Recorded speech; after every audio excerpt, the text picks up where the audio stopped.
सबैलाई नमस्कार। हानेगासियो म चाहिँ उमेश सुवेदी। यस हाना एजुकेसन कन्सल्टेन्सीबाट कोरियन भाषा प्रशिक्षक गर्दै आइरहेको कुरा यहाँहरु समक्ष म जानकारी गराउन चाहे र हाम्रो यहाँ बेसिक कोरियन भाषा डे 1 देखि एडभान्स कोर्स सम्मका सम्पूर्ण क्लासहरु धमाधम सञ्चालन भइरहेको छ र एडभान्स को मोडेल सेट सल्भ गर्ने सम्पूर्ण कुराहरु पनि यहाँ धमाधम भइरहेको छ र डेली एक्जाम गराउने व्यवस्थापन सहित हामी तपाईहरुको समक्ष उपस्थित भइसकेका छौं र आजको अङ्कमा हामी तपाईलाई डे 1 देखि क्लास स्टार्ट गरेको कुरा पनि यहाँहरु समक्ष पुनः जानकारी गराए। यदि तपाईहरु पनि यस हाना एजुकेसन कन्सल्टेन्सीबाट सञ्चालित भइरहेका कक्षाहरुमा फिजिकल क्लास एटेन्ड गर्न चाहनुहुन्छ भने यस कोलपुर स्थित एनटीपी रोड खट्का एम्पोरियमको माथिल्लो तलामा तपाईहरु भिजिट गर्न सक्नुहुनेछ र हाम्रो यहाँ सञ्चालन भइरहेको थुप्रो कक्षाहरु तपाईहरुले एटेन्ड गर्न सक्नुहुनेछ र तपाईहरुलाई सम्पर्कको लागि स्क्रिनमा देखाइएका नम्बरहरुमा तपाईहरुले कल गर्न सक्नुहुनेछ। बेसिक क्लास देखि लिएर डे 1 देखि लिएर अन्तिम एडभान्स क्लास सम्म एडभान्स कोर्स सम्म हामीले तपाईहरुलाई अध्यापन गराउने बाचा प्रतिबद्धता गर्दछौं र हामी ढिला नगरी कोरियन भाषाको बारेमा थोरै केही कुराहरु चाहिँ यसमा हेर्ने छौं। कोरियन भाषालाई कोरियन शब्दमा चाहिँ हानगुक भनेर भन्छ, हानगुक भनेर भन्छ, जुन चाहिँ कोरियन भाषा हो र कोरियन भाषामा पनि नेपालीमा जसरी व्यञ्जन वर्ण र स्वर वर्ण छ त्यसै गरी नै यसमा कोरियन भाषामा पनि व्यञ्जन र स्वर वर्णहरु हुने गर्दछ। जसमध्येमा हामी ढिला नगरी म सरसर्ती गए। यहाँनिर तपाईहरुले बोर्डमा देख्न सक्नुहुन्छ कोरियन भाषामा पनि नेपाली भाषाको जस्तै व्यञ्जन वर्ण र स्वर वर्ण दुवै हुन्छन्। एक्जाम्पल, नेपाली भाषामा व्यञ्जन वर्ण क देखि ज्ञ सम्म रहेका अक्षरहरूलाई व्यञ्जन वर्ण भनिन्छ, जो चाहिँ 36 वटा हुन्छन् भनेदेखि त्यस्तै कोरियन भाषामा पनि व्यञ्जन वर्ण दुई प्रकारको हुन्छ। यहाँनिर चाहिँ है पहिलो 1 नम्बरमा रहेको छ आधार व्यञ्जन वर्ण, जो ग देखि ह सम्म हुन्छ, जुन चाहिँ 14 वटा हुन्छ भनेदेखि संयुक्त व्यञ्जन वर्ण जो क देखि च सम्म हुन्छ, जो 5 वटा हुन्छन् र जम्मी व्यञ्जन वर्णहरु कोरियन भाषामा 19 वटा हुने गर्दछन् र हाम्रो नेपाली भाषामा हेर्ने हो भनेदेखि 36 वटा हुने गर्दछन्। यहाँनिर चाहिँ झन्डै डबल नै फरक परिरहेको अवस्था छ। हामीले 36 वटा व्यञ्जन वर्णलाई नेपाली भाषामा सिकेर आज हामी नेपाली भाषा बोल्दै छौं भने कोरियामा त त्यसको ठ्याक्कै आधा रहेको छ, जुन 19 वटा मात्र। यो त हामी झन् सजिलै सिक्न सक्ने छौं है। यति भन्दै म अरु अन्य कुराहरु चाहिँ लिएर आए। साथीहरु, अघि हामीले गणदरको बारेमा व्यञ्जन स्वरको बारेमा जुन कुरा हेर्यौ 19 वटा व्यञ्जन स्वरहरु, एउटा आधार स्वर आधार व्यञ्जन अनि अर्को चाहिँ संयुक्त व्यञ्जन, जुन दुई वटा व्यञ्जनको बारेमा हेरेका थियौ। त्यो कुराहरु चाहिँ यहाँ यसरी लेखिएको छ। आज हामीले यसको विषयमा थोरै केही कुराहरु चाहिँ मजाले सिक्ने छौं। जुन 14 वटा व्यञ्जन स्वर थियो आधार स्वरहरु, जो चाहिँ यो छ, र संयुक्त व्यञ्जन स्वरहरु चाहिँ यो यहाँ रहेको छ। ल हेर्नुस् त, यसमा चाहिँ हामीले यहाँ लेखिएको कुराहरु चाहिँ तपाईहरुले याद गर्नु नै पर्ने हुन्छ सुरुमा प्र्याक्टिस गरेर, नत्र भनेदेखि चाहिँ अर्काको ल्याङ्ग्वेज हो, हामीलाई बुझ्न अलिकति गाह्रो हुन सक्छ। तर प्र्याक्टिस गर्नु भयो भने चाहिँ 8-10 पटक प्र्याक्टिस गर्नु भयो भने सजिलै हामी यो कुरा जान्न सक्ने छौं।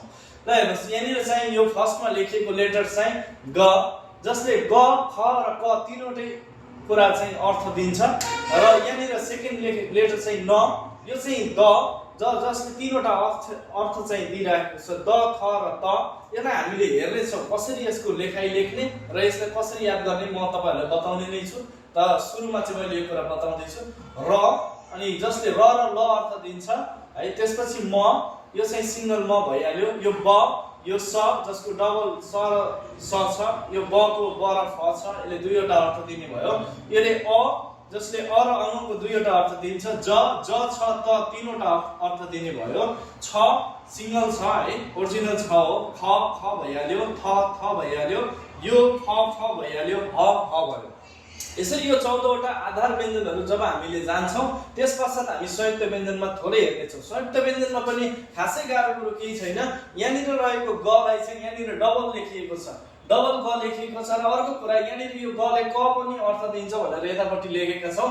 त्यही डबल बनाउँदाखेरि यसमा चाहिँ क भनेर ओरिजिनल क भनेको छ साथीहरु। यही आधार व्यञ्जनको ग चाहिँ यहाँनिर डबल गराउँदाखेरि क भएको छ र आधार व्यञ्जनको द यहाँनिर हेर्नुहोस् त पनि अर्थ दिन्छ र यस आधार व्यञ्जनको सिंगल दलाई हामीले चाहिँ यहाँ डबल बनाइदिँदा त अर्थ दिन्छ संयुक्त व्यञ्जनमा र त्यसै पश्चात यहाँनिर चाहिँ ब जुन छ सिंगल छ यसले ब र फ दिन्छ भनेदेखि यो डबल भए पश्चात फेरि यसले प भन्ने अर्थ दिन्छ यही कुरा हो अनि त्यस पश्चात यो स सिंगल छ र यो स फेरि यहाँनिर डबल बनाउँदाखेरि डबल स लेख्दाखेरि यसले चाहिँ ओरिजिनल स को फर्ममा परिवर्तन हुन्छ र यहाँनिर जुन ज छ यो जले चाहिँ साथीहरु यहाँनिर चाहिँ डबल बनाउँदाखेरि यो च हुन्छ यसरी यही आधार स्वर डबल हुँदाखेरि यतातिर संयुक्त मिसिएर बनेको व्यञ्जन स्वर भन्न पुगेछु व्यञ्जन है यो यतापट्टिको आधार स्वरहरूलाई डबल खप्ट्याएर बनाउँदाखेरि यहाँनिर चाहिँ ओरिजिनल व्यञ्जनहरू बन्न पुगेको छ यो चाहिँ 5 वटा र यो 14 वटा गरेर 19 वटा छ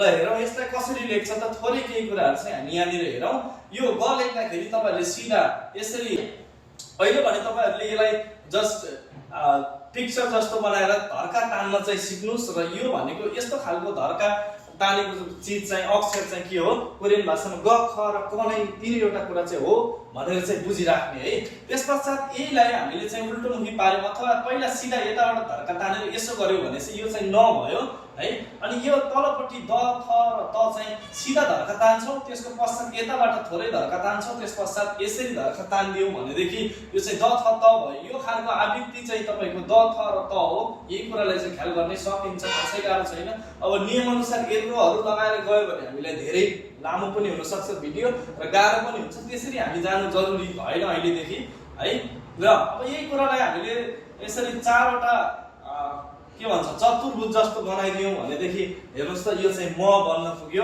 खासै गाह्रो कुरो केही पनि छैन यसमा अनि यतापट्टि ब बनाउँदाखेरि यसरी धर्का तान्यो है यसरी दुईटा धर्का तानेपछि तलबाट धर्का तान्नु भयो र सिधै यताबाट बीचमा धर्का तान्दिनु भयो भने ब फ दुईटै कुरा यसले जनाउने भयो अनि यो स बनाउँदाखेरि चाहिँ तपाईहरुले यसरी धर्का तान्नु भयो र यसो गर्दिनु भयो भनेदेखि यो चाहिँ स भयो है खासै गाह्रो छैन अ र अङलाई चाहिँ तपाईले यसरी सर्कल गर्दिनु भयो भनेदेखि अ अथवा अङ बन्छ उच्चारणको नियममा गएर त हामी पछि पढ्ने नै छौं यसको अवस्थालाई र ज लेख्दाखेरि हेर्नुस् त सिधा धर्का तान्नु भयो फेरि यसरी धर्का तान्दिनु भयो र यसैमा यसरी धर्का तान्दिनु भयो भनेदेखि चाहिँ यो ज छ त तीनटै कुराको उच्चारण आउँछ अनि छ लेख्दाखेरि सिधा धर्का थोरै तान्नु भयो फेरि अर्को धर्का तान्नु भयो फेरि यसपश्चात यसरी धर्का तान्नु भयो र यसरी धर्का तानिदिनु भयो भनेदेखि ओरिजिनल छ भन्न पुग्यो है त्यसपछि ख लेख्दा तपाईले थोरै यसरी धर्का तान्नुस् त्यसपश्चात थोरै यसरी धर्का तान्नुस् अघिको ग जस्तै अनि फेरि बीचबाट थोरै यसो गरिदिनुस् त यो चाहिँ ख भन्न पुग्यो है खासै गाह्रो छैन अनि अंग्रेजीको ठुलो क्यापिटल लेटरको ई जस्तो गरेर तपाईले यसरी बनाइदिनु भयो भने यो चाहिँ ओरिजिनल थ भन्न पुग्यो है त्यसपछि फ लेख्दा सिधा सिधा धर्का तान्नुस् यसरी धर्का तान्दिनुस् के भयो तल र माथिबाट धर्का ताने पश्चात यो फ भयो र ह बनाउँदा तपाईहरुले के गर्नुस् थोरै सिधा धर्का तान्नुस् त्यसपछि अलिक यो भन्दा ठुलो धर्का तान्नुस् त्यसपछि बी तलबाट यसरी सर्कल लगाइदिनुस् यो ह भयो है यसरी तपाईहरुले प्र्याक्टिस गर्न सक्नुहुनेछ र यतापट्टि बनेको कुरा मैले अघि पनि भनिसके यहाँको ग लाई तपाईले यसरी डबल लेखिदिनु भयो भने यो चाहिँ के हुने भयो क हुने भयो यहाँको द लाई तपाईले यसरी डबल लेखिदिनु भयो भनेदेखि यो चाहिँ त हुने भयो यहाँको ब लाई तपाईहरुले यसरी डबल लेखिदिँदाखेरि यो चाहिँ प हुने भयो र यहाँको ज लाई तपाईहरुले यसरी डबल लेखिदिँदाखेरि यो चाहिँ सरी स लाई यहाँको स लाई तपाईहरुले यसरी डबल लेखिदिँदाखेरि यो चाहिँ स हुने भयो र यो ज लाई तपाईहरुले डबल लेखिदिँदाखेरि यो चाहिँ के हुने भयो ज हुने भयो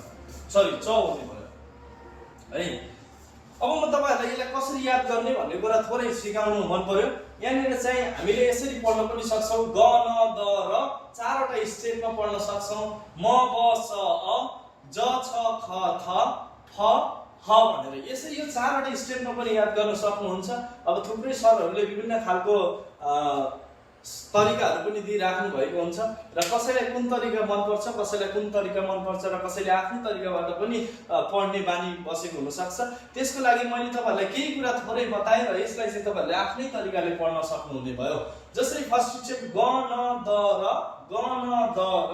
म ब स अ ज छ ख थ फ ह भनेर पनि पढ्न सक्नुहुने भयो र पहिला हामीहरुलाई सरहरूले पढाउने क्रममा चाहिँ यसरी पढाउने गर्नुहुन्थ्यो यो तरिका पनि तपाईहरुले अपनाउन सक्नुहुन्छ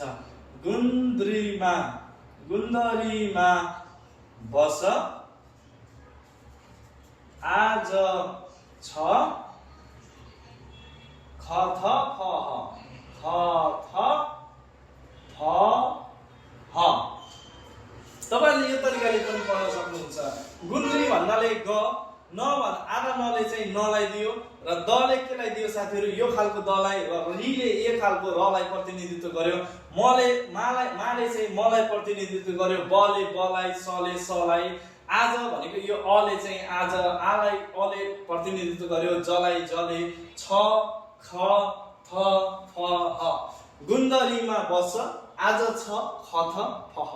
फेरि तपाईहरुलाई भने गुन्द्रीमा बस्छ, आज छ ख थ फ ह भन्नुभयो भनेदेखि र यो कुरालाई चाहिँ तपाईले आवृत्तिमा परिवर्तन गरेर लेखेर प्र्याक्टिस गर्नुभयो भने चाहिँ सजिलै सकिन्छ, खासै गाह्रो कुरो केही छैन।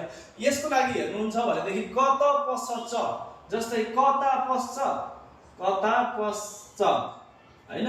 जस्तै हाम्रो यसो नेपाली भाषा अनुसार कहिलेकाहीँ कता पस्छ भनेर भन्ने कुराकानी पनि आउँछ सन्दर्भमा हैन। ए कान्छा कता पस्छ भनेको कतातिर जान्छ कान्छालाई कहिलेकाहीँ कता पस्छ भनेर पनि भनिन्छ नि। यदि तपाईले यो कता पस्छ भनेर याद गर्नुभयो भनेदेखि यो क त प स च अटोमेटिकली तपाईले बुझ्न सक्नुहुन्छ। यसको लागि मैले धेरै व्याख्या गरिरहनु पर्ने अवस्था केही पनि छैन। यो 14 वटा वर्डलाई गुन्द्रीमा बस्छ, आज छ ख त फ भनेर भन्नुभयो भनेदेखि यो 14 वटा वर्ड याद भइहाल्छ। पहिला चाहिँ तपाईले आवृत्तिमा बनाउन सक्नु पर्यो, प्र्याक्टिस गर्नु पर्यो। त्यसको पश्चात कता पस्छ भनेर प्रश्न गर्नुभयो कसैलाई भनेदेखि तपाईहरुले यो कता पस्छ छ 5 वटा संयुक्त स्वर व्यञ्जनलाई पनि जान्न सक्नुहुनेछ। र साथीहरु आजको क्लासमा जसै यो कुराहरु मैले तपाईहरुलाई बताएँ, यो कुरा तपाईले घरमा आज फर्स्ट डेमा डे 1 मा चाहिँ तपाईले यो कुरालाई प्र्याक्टिस गरेर जान्नुभयो भने पश्चात हामीले चाहिँ अरु बाँकी स्वर वर्णहरु पढ्नु पर्ने हुन्छ। स्वर वर्ण पनि दुई खालको हुन्छ हैन, आधार स्वर र संयुक्त स्वर। जब त्यो पढ्छौं त्यसपछि हामीले चाहिँ अक्षरको संरचना पुरै पढ्न सकिसके पश्चात हामीले चाहिँ अक्षरहरु जानिसके पश्चात शब्द कसरी निर्माण गर्ने भन्ने कुरातिर जान्छौं र शब्द बनिसके पश्चात त अटोमेटिकली त्यसको अर्थ आउने नै भयो है। त्यो कुराहरु चाहिँ हामी जान्ने छौं। जस्तै म एउटा कुरा अर्को तपाईहरुलाई थोरै बताउन चाहे यहाँनिर उत्साहको लागि। जस्तै नेपालीमा क देखि ज्ञसम्म 36 वटा वर्डहरु छ, 36 वर्डहरु छ, लेटरहरु छ भनेदेखि स्वरमा चाहिँ अलमोस्ट अ देखि हैन अमसम्म कति छ, अलमोस्ट 14 होला सायद है, अलमोस्ट यति नै होला। इट मिन्स 50 वटा वर्ड चाहिँ हामीले पढ्नु पर्छ। र साथीहरु आजको क्लास यतिमै अन्त्य भएको कुरा तपाईहरु समक्ष जानकारी गराउन चाहे। र यदि मैले तपाईहरुलाई क्लासमा पढाउने क्रममा केही भुलचुक मिस्टेकहरु भएको छ भने मलाई क्षमा गरिदिनु होला। र यति भन्दै यदि तपाईहरुलाई हाम्रो भिडियो मन पर्छ भनेदेखि लाइक, कमेन्ट, सब्स्क्राइब र शेयर गरिदिनु हुन म तपाईहरु समक्ष अनुरोध गरे। र यति भन्दै आज म तपाईहरुको बीचबाट बिदा हुन चाहे। धन्यवाद, खामसामनिदा।